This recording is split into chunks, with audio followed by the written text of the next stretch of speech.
Whoa, this looks powerful. Tell us about the 50 caliber machine gun. Well, what you're looking at is, yes, an actual genuine 50 caliber machine gun made by Browning Company. How heavy is this? I don't know exactly, but I would say you're probably looking at about 20 pounds, 25 pounds probably, you know, that's a guess. However, when you attach the ammo belt to it, now there's 27 feet of ammo belt there. So that's pretty So heavy. that's 9 yards. So imagine this, okay, now you see those handles there? If you were a gunner on, let's say, a bomber like that, you would be in what they call the waist position, which would be behind the wing and before the tail, out the side of the fuselage. You don't have any window there. All you have is open air. And oh, by the way, it's probably 40 degrees below zero. So you'd have to be covered. You know, furry jackets, electric flight suit, boots, the whole thing. And you're exposed to the air and you're aiming at the people who are trying to shoot you down. If you look at that What's that like with the wind coming at you and trying to be steady?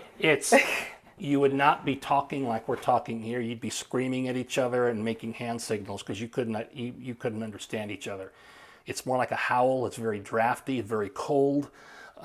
You'd be using that little bead. If you look at the end of the barrel, there's like a kind of like a projecting thing there and a little red dot. That's your sight. So you're going to have, and remember, you're moving, they're moving at maybe 300 miles an hour and you're trying to hit this thing. Now, I will say, the gunners on the airplanes probably shot down as many fighters, enemy fighters, as did our own fighter planes, shoot down enemy fighters.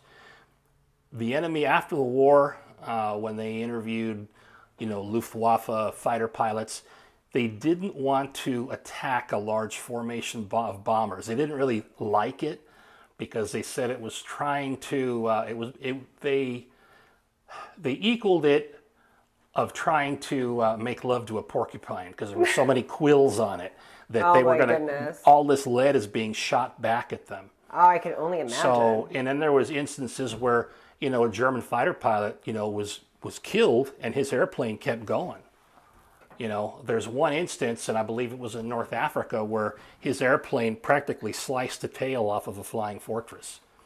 And it held together and it got the crew back to their airfield. That's impressive. Yeah. So, you know, this was the gun of choice. And of course, later in the war, you know, the Luftwaffe Nazi fighters actually employed 20 millimeter cannons, which were much more deadly and lethal.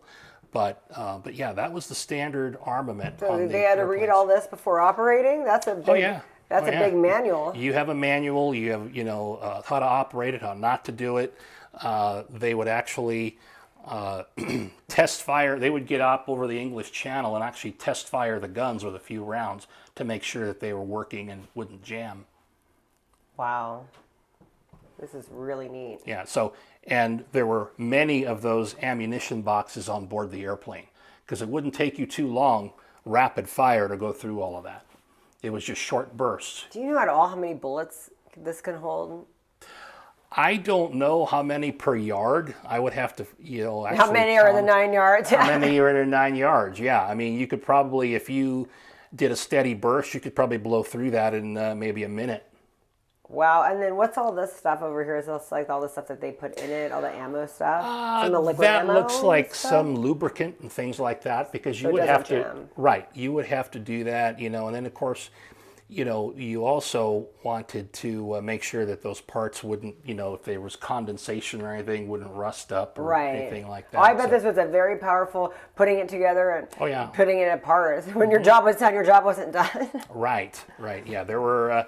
you know, they would make sure the airplane was armed. You know, this long shaft right here, you see like this T-handle, that you would clean the barrel with. You would use some sort of a wadding to clean the barrel with. And, but, you know, if you fired it continuously, you see this jacket outside of the barrel. That's meant to cool the barrel. If you fire, you know, there were some instances if you kept firing, you know, and the Germans found this out when they were fighting the Russians on the Eastern Front. If you kept firing the weapon, it would actually overheat and melt the barrel. And you're screwed. You don't have anything.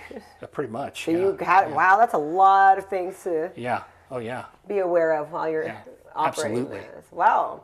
Well, thanks for showing us. What other ammo do we have around here?